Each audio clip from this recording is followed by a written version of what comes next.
Então sejam bem-vindos a mais um vídeo. Nesse a gente realmente dá início ao estudo da crítica da razão pura. O vídeo anterior foi, como eu disse, um resgate da história da metafísica, de alguns pontos da filosofia, de alguns questionamentos, mas nesse a gente vai começar realmente a analisar a obra em si. Praticamente o que eu vou falar aqui nesse primeiro vídeo está contido nos prefácios e nas introduções, né? O Kant ele escreve a Crítica da Razão Pura e ela passa por 2 edições, né? E aí a gente tem 2 prefácios, né? O prefácio A e o prefácio B, e as introduções também. No caso das introduções não muda muita coisa. Não vou me ater muito nessa... Por isso que eu falei os prefácios e as introduções. Não vou me ater muito nessa polêmica, não. Quem se atém um pouco nisso é Heidegger. Talvez mais para frente eu fale um pouco, porque ele vê algumas mudanças ali de uma para outra edição, que Heidegger considera um recuo do Kant, principalmente na questão do tempo. Aliás, é a leitura que o Heidegger vai fazer do Kant que vai levar à constituição de Ser e Tempo, sua obra principal, mas eu não vou entrar nesse mérito, aqui só para a gente saber dessa questão aí, dessa problemática que existiu. Kant ele faz alguns acertos da primeira para a segunda edição da crítica. Eu não vou lembrar datas agora, acabei não verificando também, mas se eu não me engano a primeira edição da crítica é de 1781 e a segunda é de 1786, mas qualquer coisa até reforço aqui, acerto no comentário, na inscrição do vídeo. Mas vamos lá. Então, eu vou começar a partir do mesmo slide, está escrito a mesma coisa que o último slide do primeiro vídeo, do vídeo anterior. Kant coloca pra gente essa questão. A metafísica é ciência? Porque a metafísica para o Kant, ela não avança da mesma forma que as 2 grandes ciências que ele via nessa época, a física e a matemática. A gente ainda não tem a química propriamente estruturada como uma ciência, ela está se estruturando, mas a química ela vai ganhar meio que suas grandes descobertas e tal. Entre o período do Kant e o período posterior, talvez até a química fosse vista um pouco como uma consequência da física, um desdobramento. Da mesma forma com a biologia. A biologia ela ganha mesmo seu status de ciência mais no século XIX, principalmente depois do Darwin, né? Até porque a biologia também está muito associada à visão religiosa, como eu estava falando lá anteriormente. Afinal, se crê que Deus criou todas as criaturas em um dia só, ou em 7 dias, né, como diz o relato bíblico, não tem muito o que ficar discutindo. Você pode falar da variedade dos animais e tal, dos seres vivos, né, mas não tem muito mais o que falar além disso. Diferente de quando depois veio o advento do Darwin, que já vai, né? Embora existiam outras teorias naquela época, mas enfim, estou divagando aqui, né? A questão é, e a metafísica? Ela é ciência ou ela não é ciência? Eu não coloquei aqui nos slides, citei no vídeo anterior, mas eu vou falar disso, né? O Kant, para ele fazer essa análise da metafísica, ele vai partir do que ele chama de Revolução Copernicana. Assim como Copérnico ele faz a mudança, né, de tirar a Terra do centro do universo e colocar os astros no centro do universo, fazer os astros girarem em torno do Sol, ou melhor, fazer a Terra, né, e o ser humano girar em torno dos astros, e principalmente do Sol, né, tirar a centralidade do planeta Terra, como se acreditava até o fim do medievo, e aí vem a teoria heliocêntrica, no primeiro momento, o Kant vai fazer a mesma coisa. Ele vai tirar o objeto do centro da discussão cognitiva e colocar o sujeito. Ele vai fazer algo parecido com o que fazem os socráticos, os sofistas lá na Idade Média, lá na Idade Antiga, quando fala, bom, vamos parar de tentar entender o mundo, vamos tentar entender o ser humano. É mais ou menos parecido o que o Kant vai fazer. Ao invés de a gente falar das categorias que ornam o objeto, e aí Aristóteles já tinha colocado 10 categorias que eram o que se usava para falar do objeto, o Kant ele vai colocar o sujeito. Vamos entender esse sujeito, vamos ver, vamos olhar o que forma o sujeito e se há realmente dentro da mente humana algo que pode chegar à conclusão de que as verdades metafísicas elas podem ser conhecidas, mesmo sem a experiência. E aí, o primeiro ponto que o Kant vai colocar para a gente é a distinção dos juízos. Tem um vídeo aqui no canal que eu falei, um dos vídeos curtos que eu fiz aí, praticamente foi o primeiro vídeo, que é um vídeo um pouquinho mais longo, tem 4 minutos ali, que fala das diferenças dos juízos. O Kant ele vai fazer a diferença, primeiro, vamos lá, o que é um juízo? O juízo é a associação de um conceito a outro conceito. Praticamente é isso. Não. Quando eu falo a mesa é branca, sei que vocês não estão vendo, mas tem uma mesa branca aqui na minha frente. Quando eu falo a mesa é branca, isso é um juízo. Dentro daquela distinção ali, um juízo sintético. Então eu estou acrescentando uma característica a um ser, uma característica que não é essencialmente intrínseca àquele ser. Diferente do juízo analítico. O juízo analítico é um juízo que eu simplesmente estou, como já diz o próprio nome, analisando uma coisa, mas eu não estou adicionando nada a ela. Quando eu digo, por exemplo, vou usar o exemplo do Kant, que os corpos são extensos, eu não estou acrescentando nada, porque todo o corpo é extenso. A gente já consegue concluir isso. Então, o juízo analítico é um juízo que eu não acrescento nada a um determinado ser. O juízo sintético, sim, é quando eu estou acrescentando, estou dando uma característica àquele ser. Por exemplo, quando eu digo a mesa é branca, eu estou dando uma característica a ela, que não é essencial a ela. Inclusive, se eu mudar a cor dela, ela não deixa de ser mesa. O Kant vai dizer, então, que os juízos analíticos, eles não dependem da experiência, porque, enfim, eu consigo pela própria definição. Eles são, como a gente costuma dizer em filosofia, né, na lógica, são tautológicos.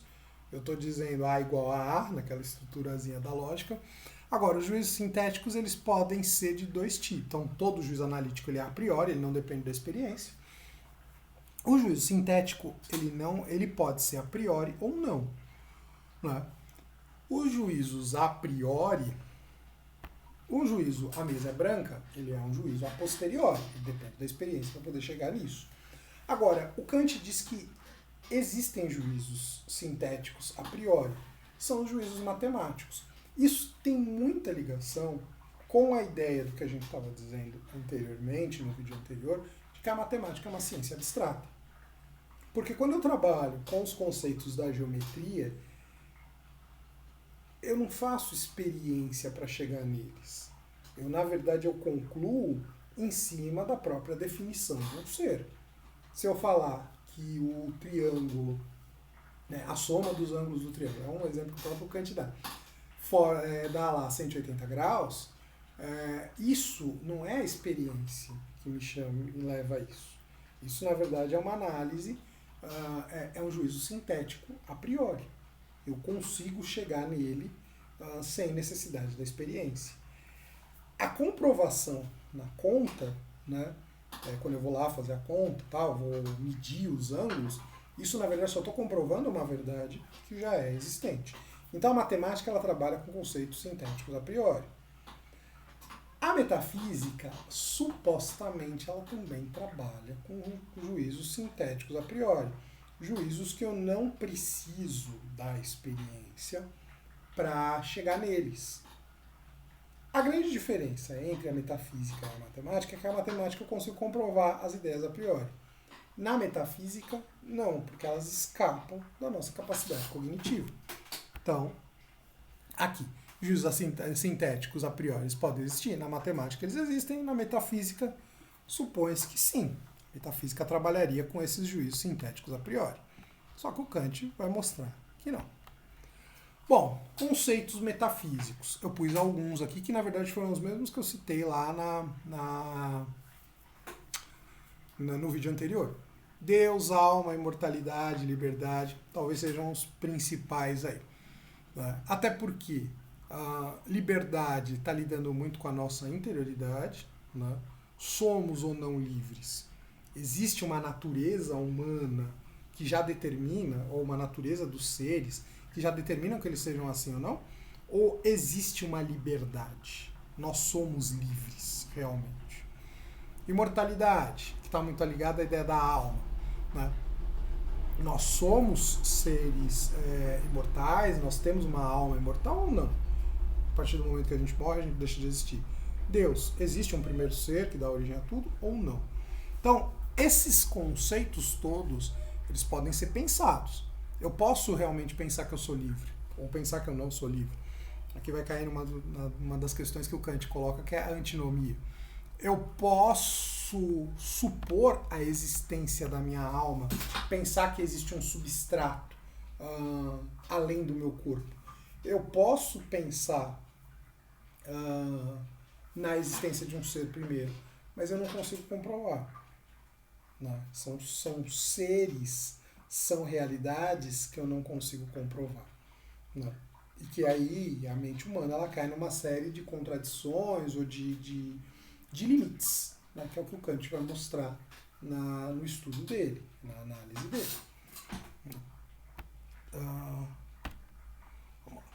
Para se analisar a verdade dos conceitos metafísicos, necessidade de uma filosofia transcendental. Então, antes de fazer a leitura da letra, tá?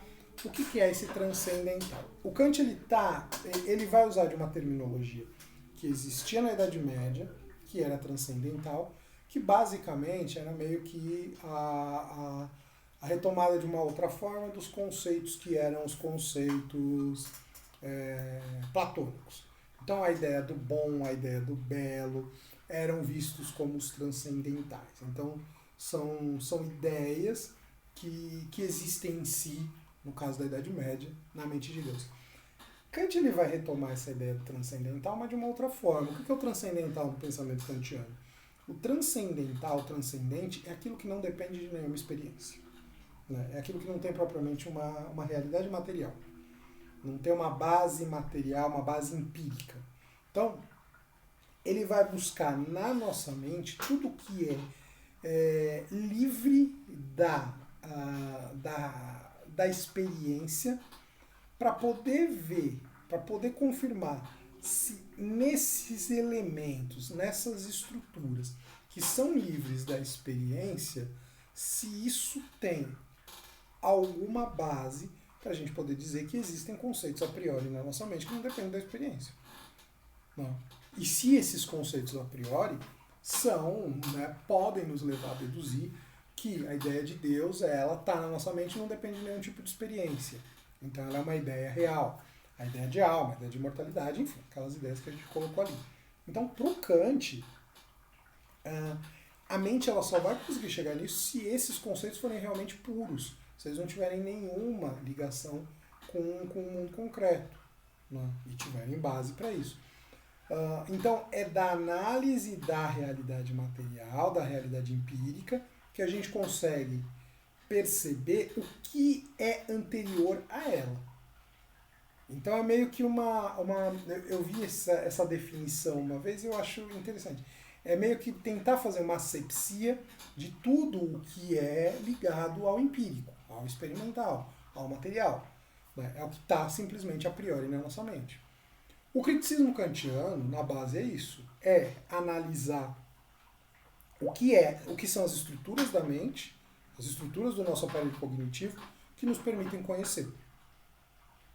E aí é essa ligação com a realidade que vai nos permitir chegar aos conceitos, às ideias.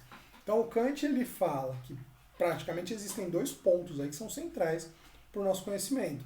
Eu estava lendo isso para preparar a próxima videoaula. É a sensibilidade e o entendimento. A sensibilidade trabalha com a empiria, com a experiência. O entendimento também trabalha com a experiência, mas ele pensa. A função do entendimento é pensar. Bom, isso vai ficar acho que um pouco mais claro na próxima aula. Mas basicamente essa distinção entre... Então, a diferença entre sensibilidade e coisa vai ficar um mais claro na próxima aula.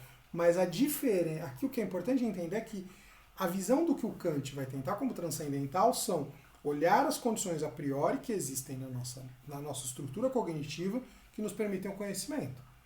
No caso da sensibilidade, o que é a priori? Espaço e tempo, eu vou falar na próxima aula. No caso do entendimento, o que é a priori?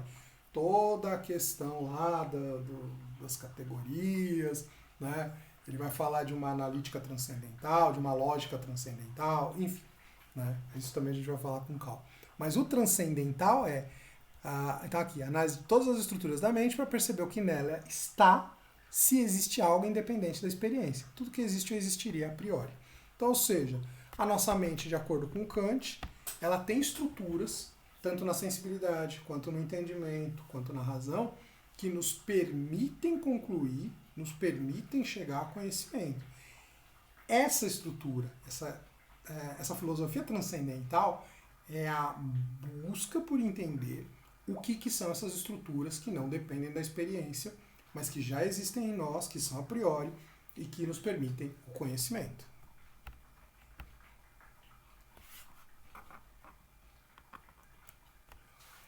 Bom, aí aqui eu já até adiantei, a gente tem 3 degraus no pensamento kantiano do nosso conhecimento. A sensibilidade, que trabalha com o sensível, né? Sinnlichkeit, que trabalha com o sensível, com os elementos que vêm da experiência, mas que tem suas estruturas a priori, espaço e tempo. O entendimento, que pensa, né? Que tem suas estruturas a priori também, tem todo um aparato cognitivo a priori. E a razão, que a razão é o que está acima de tudo e que controla toda essa estrutura, mas que também é a que dá saltos, é a que vai dar os saltos que vão chegar nos conceitos da metafísica. E, praticamente por fim, a relação causa e efeito, como ela é pensada por Kant, né, que vai estar ligada no entendimento, ela é meio que uma forma do Kant bater no pensamento humeano. Hume é um pensador muito importante para o Kant, porque Kant mesmo fala que Hume o fez acordar do sono dogmático. O Hume, ele é um pensador que ele praticamente tira qualquer chance de fugir da experiência. Afinal, o Hume, também já falei do Hume aqui no canal, ele vai falar da questão do hábito. Todo o conhecimento que a gente tem é fruto da experiência e tudo que a gente postula como a relação de causa e efeito nada mais é do que fruto do hábito. Eu concluo que o sol vai nascer amanhã porque eu vejo o sol nascer todos os dias. Simplesmente isso. Não existe essa relação causa e efeito. A relação causa e efeito ela se constrói na nossa mente a partir do hábito. Simplesmente isso. Mas o evento acontece hoje não significa que ele vai acontecer assim amanhã também. É isso que o Kant coloca. O Hume coloca. O Kant, ele vai dizer que não é bem assim. Não dá para cair nesse experiencialismo ou nessa empiria radical, que beira o ceticismo, se não é que cai no ceticismo, o pensamento humeano. O Kant, o que ele vai defender? Ele vai defender que há uma experiência, há uma estrutura que ela é maior do que a sensibilidade, que é quem trabalha com a experiência, que é o entendimento. O entendimento, ele começa a trabalhar com conceitos mais abstratos, ele constrói essas relações de causa e efeito. Na verdade, ele tem a estrutura de causa e efeito na sua mente, que é uma das estruturas que o Kant vai pensar, para dar base ao conhecimento. É o que enquadra o nosso conhecimento. Né? Então, ou seja, o entendimento é uma forma de eu pensar a realidade, eu pensar o mundo, eu pensar os fenômenos, para não cair só na experiência. Porque o que vem só da experiência é a intuição, é momentâneo, é imediato. Ou melhor, é imediato. E o pensamento ele não pode ser tão limitado como defende, ou como defenderia o Hume, como defendeu o Hume. Enfim, basicamente são esses os pontos iniciais para a gente começar a entender o que o Kant vai colocar para a gente. Para terminar, eu quero fazer a leitura de um parágrafo apenas, é uma leitura rápida. É o que eu falei, eu não quero ficar fazendo leituras durante o coisa, porque acaba se tornando cansativo, mas é importante a gente ir para o texto para a gente poder entender. Então, a estética transcendental já é o ponto que a gente vai iniciar no próximo vídeo. Mas antes de mas já para começar, para fazer esse casamento do que o Kant colocou nos prefácios e nas introduções, para o que o Kant vai começar a trabalhar, fazer a leitura do primeiro parágrafo. Quaisquer que sejam o modo ou os meios pelos quais um conhecimento se relaciona aos objetos, aquele pelo qual se relaciona imediatamente a eles e a que todo pensamento como esse se dirige é a intuição. Ela só tem lugar, porém, na medida em que o objeto nos é dado. Isto, porém, só é por seu turno possível, pelo menos para nós seres humanos, caso afete a nossa mente de um certo modo.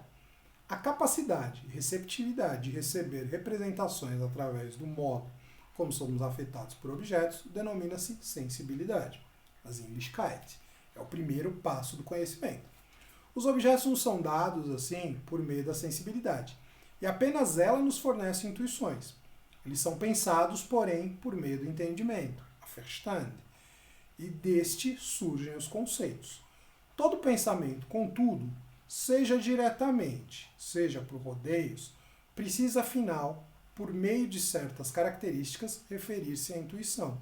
Em nós, portanto, à sensibilidade, pois, de outro modo, nenhum objeto pode ser nos dado.